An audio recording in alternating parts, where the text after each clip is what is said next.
Hey guys, it's Wolf from Modded by Bacteria. I'm giving you another update on my Wolf 64 version 4. This is just a quick mock-up of the case.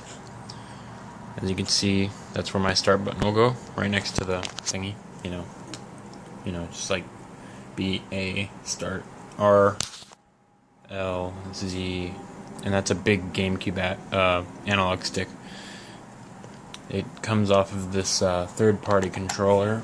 I have one over here. Hold on just a second. Yeah, I have one right here. It's like a really big thumbstick, and it's great for, like, I just love that one. Oh, I just messed up my mock-up.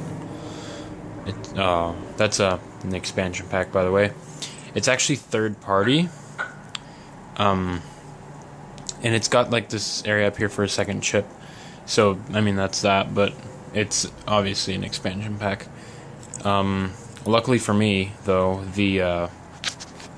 because this N64 portable will require a board bend for the expansion pack, but luckily enough for me, the wiring down here is basically the same. It's not gonna focus. Hold on, it might focus. No, I guess not. How about over here? Okay, well, I guess it's not going to focus, but the only thing that's different is that these top resistors are a bit higher, so you can't trim it down as much, like, all the way down to the chip like you can on the official one. You can only, I mean, it's a bit taller, but it's not going to matter because it's going to be pointing up in the case. I have an expansion pack that's bent already inside of there, because I have some boards in there for testing, just to see about how the sizes would be, and yeah, so that's the screen. And previously I've had the things drawn on there, but as you can see, it's a bit thinner now, so that's what the overall thickness of the unit will be. Let me just dump that off of there. Except for my screen. Put the screen right over here. Anyway, yeah, that's about the thickness of the unit. I got it pretty good. Like, it matches up pretty good. Like, it doesn't overhang anywhere, but there are a few gaps in places, like certain places. Not right there. That's just because I'm not holding both down. And like I'm putting pressure on this side and it's not level right now, but it's only about an inch thick now. Like, it's very thin. So this is the thing. It's very smooth now too. I still gotta sand off these little logos, and I'm debating on if I should keep this rim or not. And if I don't keep it, it's gonna be an easy sand off. But here's basically the layout. This battery's in here because basically the size of my batteries will be like this one when it's put together. This one's a battery that I don't trust. It's been in the bin for about a year now. It has like, from being in the bin, it has a whole bunch of, these aren't punctures, but they're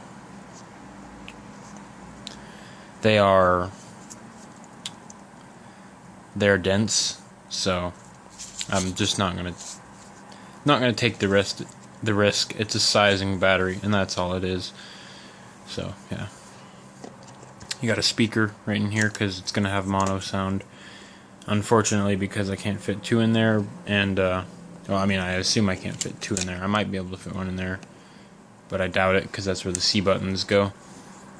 But this is my AV out port because I like the original one. I like to keep everything universal. Like, the power plug is going to be a GameCube power plug, so just to keep things as original as possible.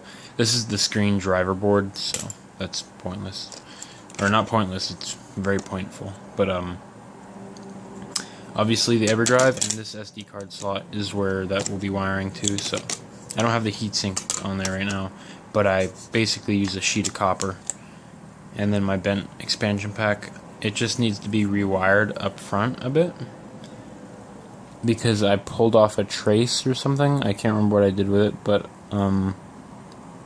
whatever I did, I had a problem with it. I mean, it worked at one point, but then I went back and tried to solder directly to these pins right here, and it ended up bridging a couple of them, so I just need to unbridge them, reattach that wire, and it'll work just fine like before. And a headphone jack. Like I said, that SD card slot. The reason why I'm using this one is because it's the push in, push out kind, so it fully conceals it, and unlike this one, because this one it just holds it doesn't really conceal it.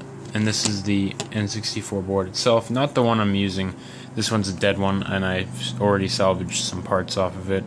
As you can see, this right down here, it has some pins that are broken off of that chip right there, the bottom chip. That won't focus. This is a terrible camera. But I mean, yeah. See, so it's just a dead board for testing. But yeah, it was a good board when it ran, like when it worked. But now it fits perfectly fine, and it goes up to the edge. The board will be located on this side because the joystick will need as much room as possible. And the batteries will go over here too, so it's basically going to be batteries, and then there's going to be 2 of those, and they're only anywhere between, like, I gotta do the measurements, but anywhere between 1500 and 2200 milliamps, but I got some, I mean, it's not going to draw that much power. I put 1500 milliamps in a portable at one time, and I got like 2 hours, almost 2 hours, so I mean, that's fine. So I'm gonna try and get 2200 though, and yeah. And I got these awesome little shoulder buttons. I just found these. Well, I didn't find them, but I just realized that they'd be great for this case because, here, let me show you the top. Hold on, I'll use my knees, because as you can see, that's very thin for putting like half of a portable in there. But these will fit right in there, and they won't interfere with because, like, obviously right now they go pretty far into the case, but they won't be fully in the case like that. They'll be like that, almost, yeah, pretty much like that, except inside the case. So that's what that is. So yeah, all I gotta do now is just start cutting holes, and we'll have a pretty good portable on our hands. Oh yeah, and I gotta sand off the back parts too, like the back labels. This is my N64 board that I am using.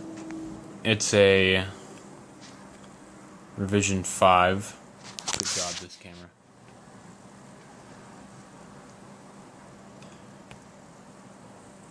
Okay, yeah, this camera won't ever focus in the whole, like, it'll never focus in its life. But it's a very good board for cutting down, and it's got the 2 RAM slots on there, like chip places, I guess. I'm not sure what they're actually called, but like the place to solder the chip onto. But so if I need to use a RAM to do a RAM swap, I easily could, and then just put a jumper pack in there, which you can trim down a lot more. So there's that. Yeah, and that's basically, it's going to be pretty thin with the EverDrive on the bottom. I think it'll work better on the bottom. But yeah, that's basically it, guys. So thanks for watching this video, and I'll see you on the forum.